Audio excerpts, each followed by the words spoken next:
ओम नमः शिवाय। प्रातःकाल अभी ब्रह्म मुहूर्त के टाइम पूजन के बाद आपसे चर्चा करने का मौका मिला दोस्तों। आज फिर से प्रातःकाल भगवान के आशीर्वाद से, प्रभु के आशीर्वाद से आपसे वार्ता हो रही है। अभी मैं सुबह एक हमारे बहुत बड़े संत हैं देश के, उनके प्रवचन सुन रहा था।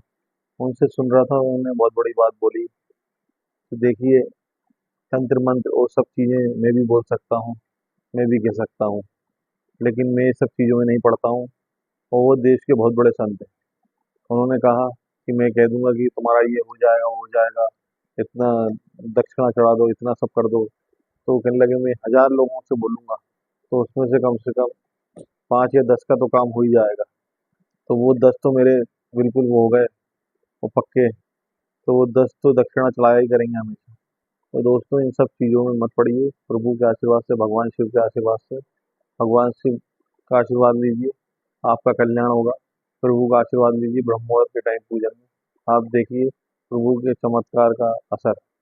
ये सब चीजें सब कुछ नहीं है, भगवान के ही सब आशीष हैं और भगवान से ही जुड़े हुए हैं।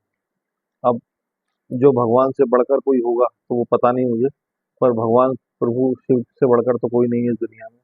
भगवान शिव ही सत्य है, और भगवान शिव के अलावा क्या है आप बताइए। प्रभु भगवान शिव और जितने भी हमारे देवी देवता हैं, उनके अलावा कोई सत्य नहीं है। इंसान कभी भगवान हो नहीं सकता। प्रभु के आशीर्वाद से हम लोग इस दुनिया में आए हैं।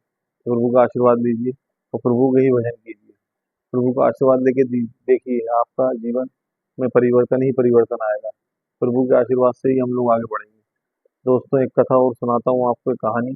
देश के एक बहुत बड़े आदमी थे, जो उत्तराखंड क्षेत्र में गए, और वो सब चीजों की परीक्षा दे चुके थे।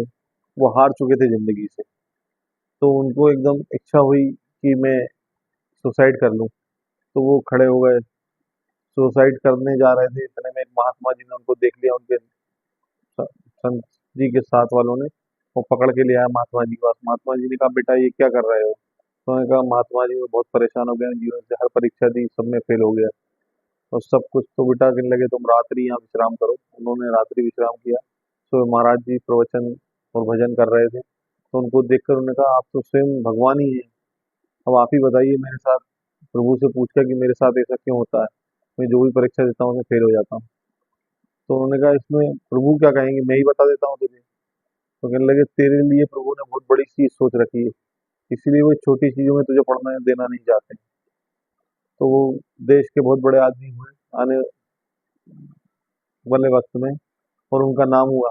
इस देश में उनको आज भी उनके नाम से लिया जाता है, और उनके नाम से बहुत सारी चीजें हैं। तो दोस्तों, यही प्रभु का आशीर्वाद है। वो अगर आप निराश मत होइए, आपको वो कुछ देना चाहते हैं ना, तो वो देंगे जरूर। अगर आप हार रहे हैं, हार रहे हैं, हार रहे हैं, तो उन्होंने आपके बारे में कुछ सोच रखा होगा कि इसको जीवन में और कुछ देना है। तो वो आपको उस तरफ ले जाना नहीं चाहते हैं। आपका लक्ष्य ही और दूसरा है, तो उस लक्ष्य की ओर आपको प्राप्ति कराना चाहते हैं। तो दोस्तों, ये सब चीजें सोचिए, विचार कीजिए।